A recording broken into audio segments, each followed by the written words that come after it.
Mesdames et messieurs, bonjour et soyez les bienvenus dans cette nouvelle édition de votre journal de 15 heures dont tels sont les principaux faits.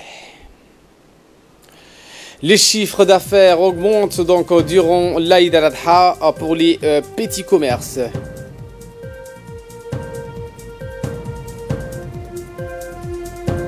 Également dans l'actualité de ce 15 heures, réapparition du chef de l'État islamique, Abou Bakr al-Baghdadi. C'était les sommaires, bienvenue sur Télé Djibouti. Séjour de jeunes Djiboutiens au Japon. 8 jeunes Djiboutiens issus de la des villes d'Arta, d'Ali-Sabié, Dikil, Djibouti-Ville, Obok et Tajora ont effectué avec 2 accompagnateurs dont Abdo Kanano, président de la Fédération de Karaté, un séjour au Japon du 28 juillet au 2 août 2018. Cette délégation a répondu à une invitation de la municipalité de la ville nippone de Misoma, une ville de la préfecture martyre de Fukushima, qui a été touchée par un tsunami et des problèmes de fuite de matières radioactives de centrales nucléaires. C'était donc en 2011. Notre pays a été l'un des premiers à avoir manifesté sa solidarité au peuple japonais lors de ces tragiques événements. Le déplacement des collégiens et lycéens a également coïncidé avec la célébration au sein de notre ambassade des festivités marquant le 41e anniversaire de notre indépendance et les 40 ans de l'établissement des relations d'amitié et de coopération avec le Japon. Une grande réception s'est déroulée donc à cette occasion dans un grand hôtel de la capitale nippone, Tokyo, où ont pris part de nombreuses personnalités, dont des représentants du gouvernement, des officiers supérieurs, des forces d'autodéfense japonaises, des représentants de la société civile, des diplomates et de nombreux hommes d'affaires. Je vous le disais en titre, le commerce se porte bien les jours de fête, ça c'est une évidence. La fête de l'Aïd al-Adha a permis à de nombreux commerces, dont les boutiques du prêt-à-porter et les centres de vente de produits alimentaires, de faire de gros bénéfices, satisfaire les enfants en leur achetant de nouveaux habits qui leur serviront pour la rentrée scolaire ou organiser des somptueux repas à l'occasion de la fête de l'Aïd al-Adha sont devenus donc un must ou une obligation pour la plupart des familles. Parmi les dépenses engagées se trouve également donc l'achat d'un mouton que l'on égorge pour respecter le sacrifice rituel d'Abraham.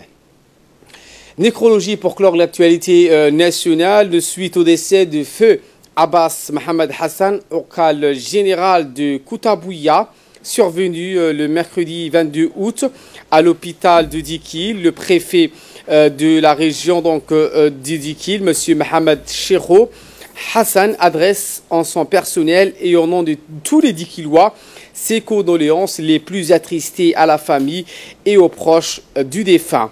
Le ministre de l'Intérieur, Hassan Omar Mohamed, M. Ougour Kifli Ahmed, le président du conseil régional, Abdelrahman Younissare, le sultan de Gobaad, ont également donc adressé leurs condoléances à la famille du défunt. Né en 1932 à Saïla, le défunt laisse derrière lui 3 épouses, 20 enfants, 56 petits-enfants, grand chef coutumier et gardien des lois traditionnelles. Le défunt Abbas Mohamed Hassan était donc apprécié par sa sagesse et ses qualités à œuvrer pour le rapprochement des communautés vivant dans la zone de Gobaad. La disparition de feu Abbas Mohamed Hassan est une grande perte qui laisse un grand vide au sein de la population de la ville de l'Unité. Nous prions le Très-Haut d'accorder au défunt sa miséricorde et de l'accueillir dans son paradis éternel. Inna lillah wa inna ilayhi raji'un. Avant de passer donc à ce qui fait la une de l'actualité hors de nos frontières, cette information qui vient de nous parvenir concernant donc suite à des coupures d'eau intervenues dans les secteurs de Balbala. Vous allez donc nous faire le point sur une déclaration. Nous avons Asma Oubaker sur ce plateau. Bonjour Asma. Bonjour à vous. Et donc cette déclaration faite par le directeur de l'ONEAD. De l'assainissement. Effectivement, l'assainissement. Eh bien, effectivement, Ali, dans une déclaration faite aujourd'hui par le directeur de l'exploitation technique et de l'assainissement, Jadouane Abdoulaye Bahdon, a indiqué que ces coupures ont créé un climat d'inquiétude parmi la population, craignant le retour des coupures d'eau. Il ne s'agit nullement, a-t-il dit, d'un manque d'eau, mais de la rupture d'une grosse canalisation de Balbala. À l'heure où nous sommes, a déclaré M. Jadouane Abdoulaye, la situation est rétablie.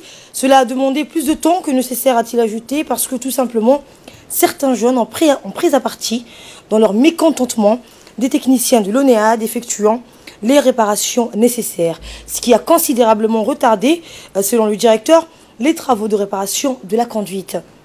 Enfin, le directeur de l'assainissement a indiqué que l'adduction d'eau transfrontalière en provenance de l'Éthiopie reste fonctionnelle et fournit l'eau potable de qualité. Les puits et forages de l'ONEAD restent également fonctionnels et donc il n'y a pas lieu de paniquer. Le spectre de la soif est loin derrière nous, nous a conclu le directeur de l'assainissement, M. Radouane Abdillahi.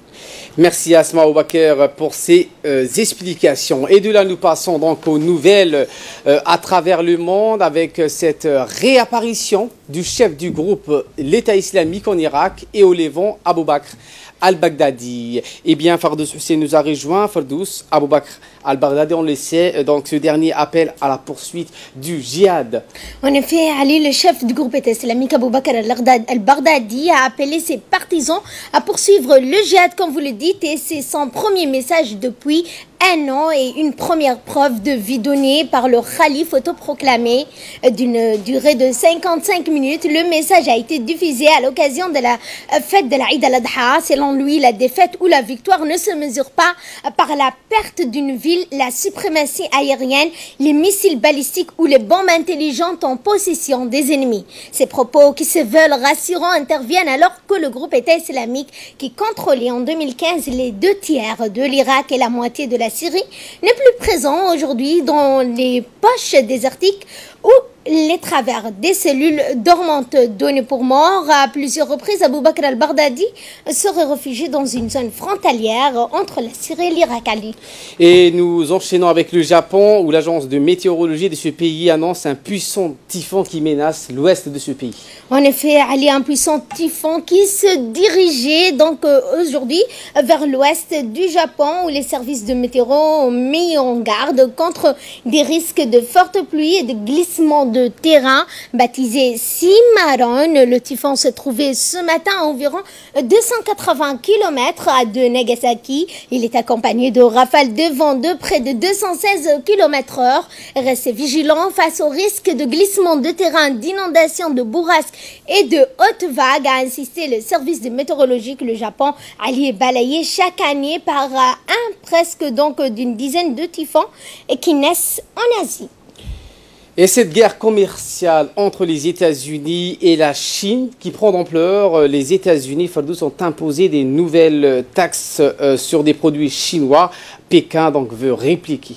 25%, Ali, les États-Unis et la Chine ont ouvert aujourd'hui un nouveau chapitre de leur guerre commerciale avec la mise en place par les deux parties de droits de douane à 25% sur 16 milliards de dollars de marchandises. Cette nouvelle tranche de droits de douane portera un total de 50 milliards de dollars, les marchandises chinoises étant taxées à 25% en entrant sur le territoire américain. Cette escalade pourrait être suivie par une nouvelle vague en septembre sur 200 milliards d'importations de produits chinois. La Chine a aussitôt réagi en annonçant des représailles nécessaires en entendant imposer des droits de douane sur la même quantité de marchandises américaines, ciblant des produits emblématiques comme des motos Harley Davidson, des vins ou le jus d'orange parmi des centaines d'autres. La Chine a aussi annoncé qu'elle déposerait plainte auprès de l'Organisation mondiale du commerce, l'OMC. Et une page sport pour conclure ce journal. Les footballeurs espagnols, Fardous, au sein du club de première division, la Liga, refusent de disputer une rencontre que l'on veut déplacer aux États-Unis pour attirer des nouveaux amoureux du ballon rond. Cette initiative donc va promouvoir le sport business, comme on le dit, n'est pas à leur goût. Les joueurs menacent de se mettre en grève. Et oui, Ali, donc les joueurs du championnat espagnol ont menacé de se mettre en grève si la fédération ne revenait pas sur son projet de délocalisation d'un match officiel aux États-Unis.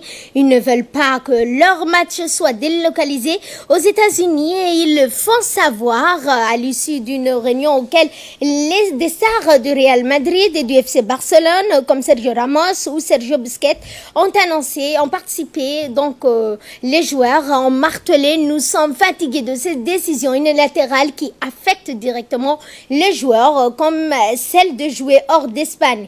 Aujourd'hui, jeudi dernier, la Liga avait annoncé son projet d'organisation d'un match officiel aux États-Unis, une première hors de l'Europe, dans le cadre du lancement d'une filiale dédiée à la promotion de la Liga en Amérique du Nord. Merci Fardous Hussein pour ces explications. C'est tout pour ce journal. Merci à vous de nous avoir suivis et très bon suivi des programmes sur Télé Djibouti.